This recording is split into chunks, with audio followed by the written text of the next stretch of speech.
Jesús como el ungido de Jehová, el Mesías. Hemos tomado como texto el libro de Juan, capítulo 4, versículo 24 al 29, que dice de la siguiente manera: Dios es espíritu, y los que le adoran en espíritu y en verdad es necesario que le adoren. Le dijo la mujer: sé que ha de venir el Mesías, llamado el Cristo. Cuando Él venga, nos declarará todas las cosas. Jesús le dijo: yo soy el que habla contigo. En esto vinieron sus discípulos y se maravillaron de que hablaba con una mujer. Sin embargo, ninguno dijo: ¿qué preguntas o qué hablas con ella? Entonces la mujer dejó su cántaro y fue a la ciudad y dijo a los hombres: venid, ved a un hombre que me ha dicho todo cuanto he hecho. ¿No será este el Cristo? Padre, gracias, Señor, te damos por esta palabra. Te pedimos, Señor, la bendición de tu Espíritu Santo para que todo aquel que escuche este mensaje, Señor, sea tocado por tu Espíritu en esta hora y venga al conocimiento de tu palabra y de tu verdad. Se arrepienta, se convierta, Señor, y llegue al conocimiento del Hijo de Dios, del Mesías, del ungido de Jehová. Gracias te damos, Señor. Toma el control a través de tu Espíritu Divino. Amén y amén. Gloria a Dios. En estos últimos tiempos, hermanos, cuando estamos hablando de lo que está ocurriendo con el pueblo de Israel, el cual está en angustia, asediado por sus enemigos, países, naciones enemigas, surge una interesante pregunta: ¿quién es el Mesías? El Mesías en el Antiguo Testamento era esperado como una figura de salvación para el pueblo, y era una figura política, y la esperanza de salvación la centraban en el Mesías. Para el pueblo judío debía representar un personaje que debía aparecer con gran poder y autoridad, trayendo paz y justicia al mundo y especialmente librándolo de la opresión de otros pueblos. La concepción, pues, de un Mesías político era lo que el pueblo judío proclamaba y creía firmemente poder interpretar con base en las Escrituras. Aunque también existía la concepción escatológica de un Mesías religioso, quien debía establecer el reino de Dios en la tierra. Ahora, la definición de esta palabra en el Antiguo Testamento, en hebreo, la palabra Mashiach, significa Mesías, el ungido de Jehová. Y en el Nuevo Testamento está la palabra Christos, en el griego, que significa Cristo, el ungido de Jehová. Entonces, en primer lugar, nosotros podemos interpretar y ver que el Mesías en el Antiguo Testamento y en el Nuevo Testamento es el mismo Cristo y aparece como el ungido de Jehová. En primer lugar, en el libro de Isaías, en el capítulo 61 y el versículo 1, encontramos lo siguiente: el Espíritu de Jehová el Señor está sobre mí, porque me ungió Jehová, me ha enviado a predicar buenas nuevas a los abatidos, a vendar a los quebrantados de corazón, a publicar libertad a los cautivos y a los presos, apertura de la cárcel. La palabra ungido también aparece aquí como el Mashiach, el Espíritu de Jehová el Señor, que unge a Jesús de Nazaret. En el Antiguo Testamento se acostumbraba a ungir a las personas para consagrarlas como reyes o sacerdotes, derramando aceite sobre sus cabezas en señal de haber sido apartados para una obra o ministerio especial designado por Dios. Un ejemplo en la Biblia es el del primer rey, Saúl, que fue ungido por Samuel. Primera de Samuel, capítulo 10, versículo 1 dice: tomando entonces Samuel una redoma de aceite, la derramó sobre su cabeza y lo besó y le dijo: ¿no te ha ungido Jehová por príncipe sobre su pueblo Israel? Y en el versículo 6 encontramos que dice así: entonces el Espíritu de Jehová vendrá sobre ti con poder.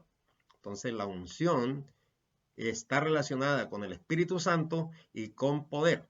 Y profetizarás con ellos y serás mudado en otro hombre.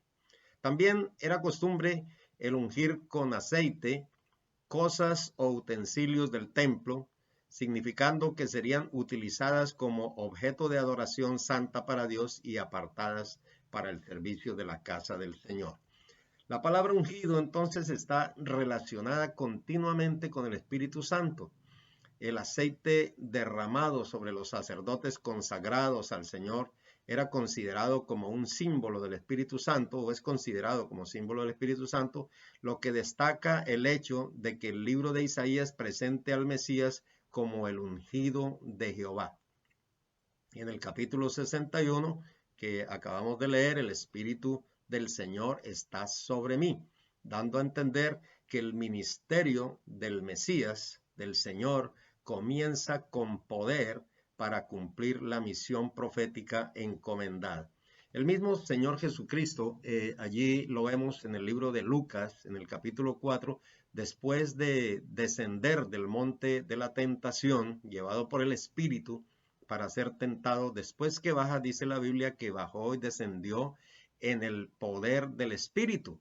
Y entró en la sinagoga, y en el capítulo 4, el versículo 17, dice de la siguiente manera: se le dio el libro del profeta Isaías, y habiendo abierto el libro, halló el lugar donde estaba escrito: el Espíritu del Señor está sobre mí, por cuanto me ha ungido para dar buenas nuevas a los pobres, me ha enviado a sanar a los quebrantados de corazón, a pregonar libertad a los cautivos y vista a los ciegos, y poner en libertad a los oprimidos, a predicar el año agradable del Señor.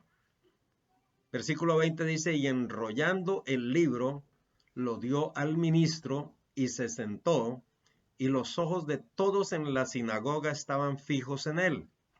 Y comenzó a decirles: hoy se ha cumplido esta escritura delante de vosotros, dando a entender que él es el Mesías, el Cristo, el Hijo de Dios, que ha venido con un ministerio especial a esta tierra para redimir a la humanidad.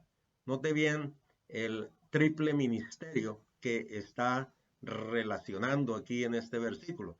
Predicar el evangelio del reino, en primer lugar; sanar a los quebrantados de corazón, número 2; y dar libertad a los cautivos. El Señor Jesucristo vino para proclamar, predicar el evangelio del reino, para sanar no solamente a los enfermos del espíritu, sino también del cuerpo, para dar libertad a los cautivos, a los endemoniados, a todas aquellas personas que estaban cautivas por Satanás. En el libro de los Hechos, en el capítulo 10 y el versículo 38, también encontramos la misma palabra relativa a la unción del Espíritu Santo. Y entonces allí claramente leemos lo siguiente: cómo Dios ungió con el Espíritu Santo y con poder a Jesús de Nazaret, y cómo éste anduvo haciendo bienes y sanando a los oprimidos por el diablo, porque Dios estaba con él. El Señor Jesucristo entonces fue ungido por el Espíritu Santo con poder para sanar también a aquellos que estaban oprimidos por el diablo, porque las enfermedades son opresión satánica, haciendo bienes y sanando a todos los oprimidos por el diablo, porque Dios estaba con él. Así dice en Hechos capítulo 10, versículo 38. En segundo lugar, encontramos en el Nuevo Testamento el Señor Jesucristo mismo. También él dice que él es el Mesías, y le dice a la samaritana que sí, que él es el Mesías, el Cristo, el que están esperando. Note en Juan capítulo 4, versículo 24, el relato que pues leímos al inicio como texto de este mensaje. Dios es espíritu y los que le adoran en espíritu y en verdad es necesario que adoren. Le dijo la mujer, sé que ha de venir el Mesías, subraya ahí, ha de venir el Mesías, llamado el Cristo. Cuando Él venga, nos declarará todas las cosas. Y entonces en el versículo 26, el Señor le responde, dice, Jesús le dijo, yo soy el que habla contigo, yo soy el Mesías, yo soy el Cristo. Y en el versículo 28 nuevamente encontramos que la mujer dejó su cántaro y fue a la ciudad y le dijo a los hombres, venid, ved a un hombre que me ha dicho todo cuanto he hecho. ¿No será este el Cristo? Y aquí nuevamente notamos entonces que el mismo Señor Jesucristo se declara como el Mesías, el Cristo, el Hijo de Dios. En tercer lugar, número 3, que vemos aquí en el Nuevo Testamento, que el apóstol Pedro también, a él le fue revelado que Jesús era el Mesías, el Cristo, el Hijo de Dios. Mateo capítulo 16, versículo 13 dice así. Viniendo Jesús a la región de Cesarea de Filipo, preguntó a sus discípulos diciendo, ¿quién dicen los hombres que es el Hijo del Hombre? Ellos dijeron, unos Juan el Bautista, otros Elías y otros Jeremías o alguno de los profetas. Él les dijo, ¿vosotros quién decís que soy yo? Respondiendo Simón Pedro, versículo 16, dijo, tú eres el Cristo, el Hijo del Dios viviente. Tú eres el Cristo, el ungido de Jehová, el mismo Mesías, el Mashiach, el que ha de venir, el Hijo del Dios viviente. Y entonces ahí vemos nosotros que le fue revelado. Dice, no te lo reveló carne ni sangre, sino mi Padre que está en los cielos. Número 4. Juan el Bautista hace una pregunta por el Mesías. Dice que los discípulos de Juan el Bautista fueron a contarle todo lo que el Señor Jesucristo hacía. Por eso Juan envió a 2 de sus discípulos. Eso está en Lucas capítulo 7, versículo 18 en adelante, 18 al 22. Dice, para que le preguntaran a Jesús si era el Mesías o si debían esperar a otro. Versículo 19. Cuando llegaron a donde estaba Jesús le dijeron, Juan el Bautista nos envió a preguntarte si eres el Mesías o si debemos esperar a otro. En este momento Jesús sanó a muchos que estaban enfermos y que sufrían mucho. También sanó a los que tenían espíritus malos y a muchos ciegos les devolvió la vista. Luego le respondió a los 2 hombres, vayan y díganle a Juan todo lo que ustedes han oído y visto.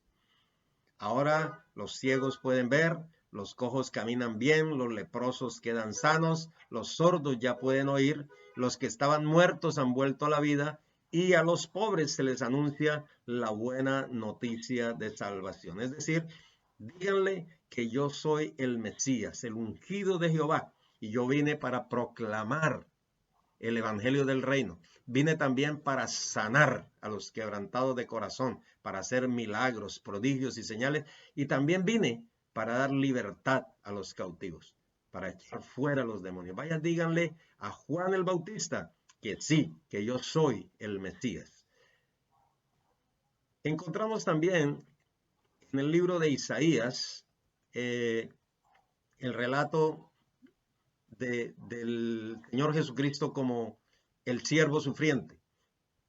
Después de que Isaías habla acerca del Mesías como rey, pero también entonces hace en el capítulo 53 el relato del siervo sufriente de Jesús como el Mesías que fue a la cruz del Calvario, que murió por nuestros pecados, que el pecado de todos nosotros fue cargado sobre él y que por su llaga fuimos nosotros curados.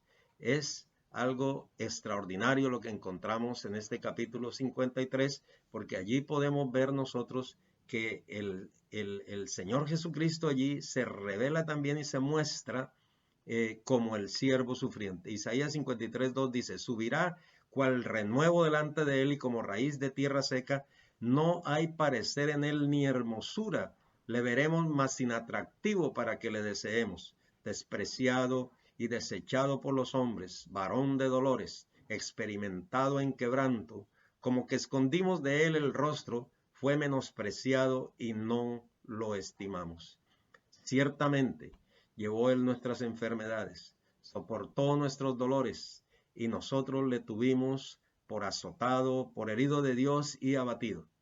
Mas el herido fue por nuestras rebeliones, molido por nuestros pecados. El castigo de nuestra paz fue sobre él, y por su llaga fuimos nosotros curados. Todos nosotros nos descarriamos como ovejas, cada cual se apartó por su camino, mas Jehová cargó en él el pecado de todos nosotros. No sea yo parecer ni hermosura ni atractivo para que le deseemos, dice en la versión 60.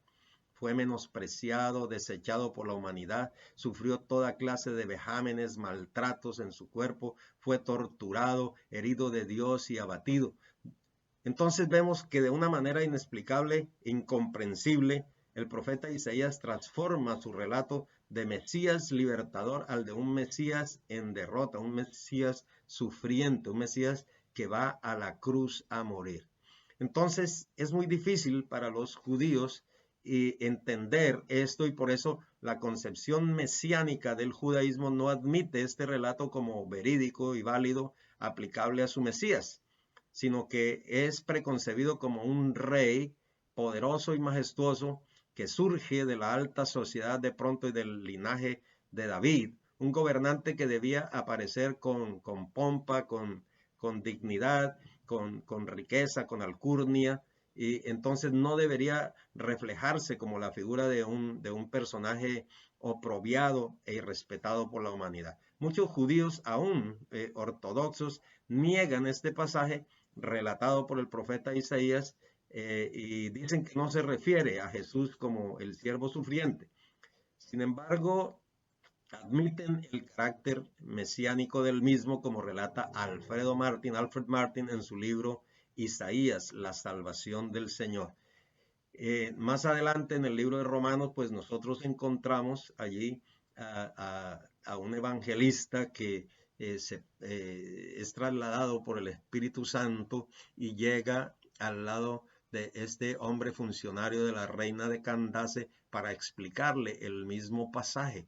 Se trata de Jesús, se trata del mismo Señor que algunos lo están esperando como el rey que va a venir a libertarlos políticamente de la opresión de ese tiempo, pero él viene para sufrir, para morir, para entregar su vida por la humanidad, para derramar su sangre, para rescatar, para libertar, para librar espiritualmente, porque simplemente nosotros somos pecadores, la paga del pecado es muerte, pero el regalo de Dios es vida eterna en Cristo Jesús, porque ahí Él envía a su Hijo por amor a la humanidad. Dice la Biblia, de tal manera amó Dios al mundo, que dio, que ha dado a su Hijo unigénito para que todo aquel que en Él crea no se pierda, sino que tenga vida eterna, solamente por amor. Mas Dios muestra su amor para con nosotros en que siendo aún pecadores, Cristo murió por nosotros.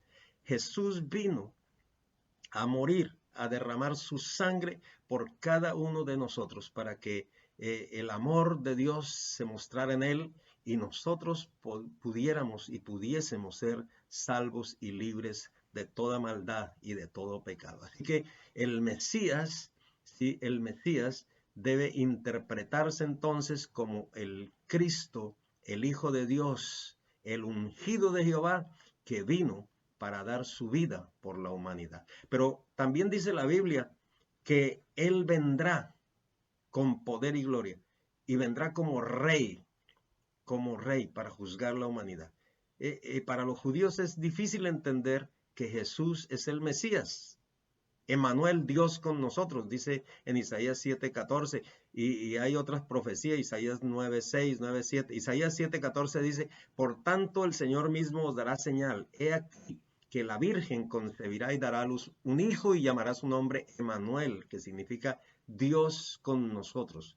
Emmanuel, Jesús, el Mesías, el ungido de Jehová, el Hijo de Dios, vino a nacer de una virgen. La palabra para virgen es la palabra alma. Vino a nacer aquí, humilde, sencillo, en un establo, y creció el Señor Jesucristo en gracia para con Dios, gracia para con los hombres, en estatura, en sabiduría. Fue llevado al monte de la tentación y descendió con poder y vino a iniciar un ministerio extraordinario también que nos muestra como el libertador, como el sanador, como el predicador, pero también entregó su cuerpo, su vida, para ser crucificado allí en la cruz del Calvario de manos y de pies, colocado corona de espinas sobre su cabeza. Pero estando en esa condición, el Señor Jesucristo incólume exclama, Padre, perdónalos porque no saben lo que hacen. Y muestra su humanidad, 100% hombre, 100% Dios. Tengo sed. Madre, he ahí a tu hijo, hijo, he ahí a tu madre. El Señor Jesucristo exclamó estas palabras en la cruz que nos muestran su amor también por la humanidad en gran escala. Él salva a aquella persona que estaba al lado de él y le dice, hoy estarás conmigo en el paraíso, al ladrón que estaba en la cruz.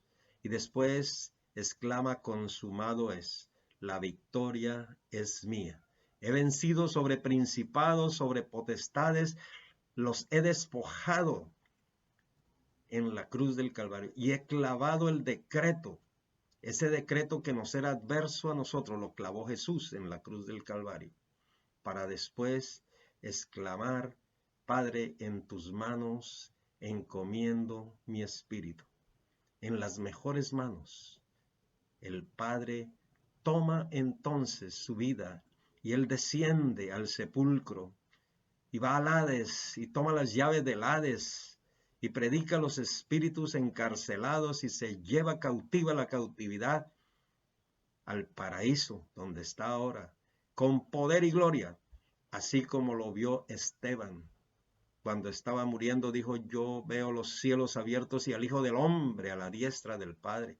Allí está el Señor, porque Él resucitó y vive por los siglos. Él murió, pero resucitó y vive. Y vendrá con poder y gloria para juzgar a la humanidad. El Mesías entonces viene como el Rey venidero. Juicio y justicia, porque el celo de Jehová hará esto.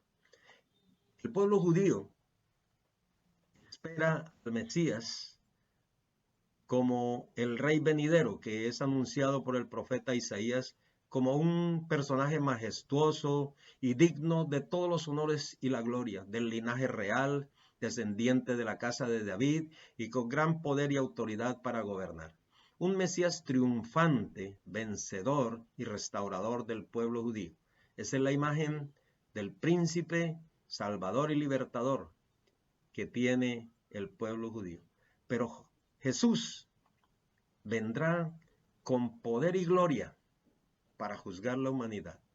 Dice la Biblia en el libro de Zacarías que posará sus pies sobre el monte de los olivos y los que le traspasaron llorarán por él. En aquel día yo procuraré, dice en el versículo 9 del capítulo 12 de Zacarías, yo procuraré destruir a todas las naciones que vinieren contra Jerusalén y derramaré sobre la casa de David y sobre los moradores de Jerusalén espíritu de gracia y de oración. Y mirarán a mí, a quien traspasaron, y llorarán como se llora por hijo unigénito, afligiéndose por él como quien se aflige por el primogénito. Y en el capítulo 14 Versículo 3 y 4 dice, después saldrá Jehová y peleará con aquellas naciones como peleó en el día de la batalla, y se afirmarán sus pies en aquel día sobre el monte de los olivos, que está enfrente de Jerusalén al oriente, y el monte de los olivos se partirá por en medio hacia el oriente y hacia el occidente, haciendo un valle muy grande, y la mitad del monte se apartará hacia el norte y la otra mitad hacia el sur. El Señor Jesucristo vendrá para juzgar a las naciones de la tierra. El Mesías ahora, para el cristianismo, el mismo Cristo, lo esperamos también, que venga con poder y gloria por segunda vez a reinar como Rey de Reyes y Señor de Señores. El libro de Apocalipsis, capítulo 19, del versículo 11 en adelante, nos narra su venida. Dice, entonces vi el cielo abierto, dice Juan, y aquí un caballo blanco, y el que lo montaba se llamaba Fiel y Verdadero, y con justicia juzga y pelea. Sus ojos eran como llama de fuego, y había en su cabeza muchas diademas, y tenía un nombre escrito que ninguno conocía sino él mismo. Estaba vestido de una ropa teñida en sangre, y su nombre es el Verbo de Dios. Los ejércitos celestiales, vestidos de lino finísimo, blanco y limpio, le seguían en caballos blancos. De su boca salía una espada aguda para herir con ella a las naciones, y él las regirá con vara de hierro, y él pisa el lagar del vino del furor y de la ira del Dios Todopoderoso. Y en su vestidura y en su muslo tiene escrito este nombre: Rey de Reyes y Señor de Señores. Paradójicamente hoy, el mundo se encuentra en la misma situación de desesperanza, pidiendo a gritos un gobernante que traiga paz y concordia a la humanidad. Y es entonces cuando vendrá y hará aparición el falso Cristo, el anticristo, quien engañará al mundo y lo conducirá a la gran tribulación. Así que, hermanos, oremos para que el pueblo de Israel conozca a su verdadero Mesías, a Jesucristo, el Salvador del mundo. Dice en el libro de Juan, capítulo 1, versículo 11 y 12, a los suyos vino, y los suyos no le recibieron. Mas a todos los que le recibieren y a los que creen en su nombre, les dio potestad de ser hechos hijos de Dios. Esta es tu oportunidad, amado amigo, que me estás oyendo, para recibir al Cristo de la gloria, al ungido de Jehová. Recíbelo en tu corazón. Arrepiéntete de tu pecado y dile: Jesús, yo quiero que tú entres en mi corazón, que cambies y transformes mi vida, para que cuando tú vengas, yo esté contigo para siempre. Dígale al Señor en esta hora que tú le quieres recibir, porque a todos los que le recibieron, todos los que le reciben, a los que creen en su nombre, les da potestad de ser hechos hijos de Dios. No todo el mundo es hijo de Dios. Somos criaturas creados a su imagen y semejanza, pero solamente aquellos que recibimos a Cristo en el corazón, dice la palabra, y la palabra es verdad. Todos los que le reciben les da potestad, poder de ser hechos hijos de Dios. Que el Señor les bendiga.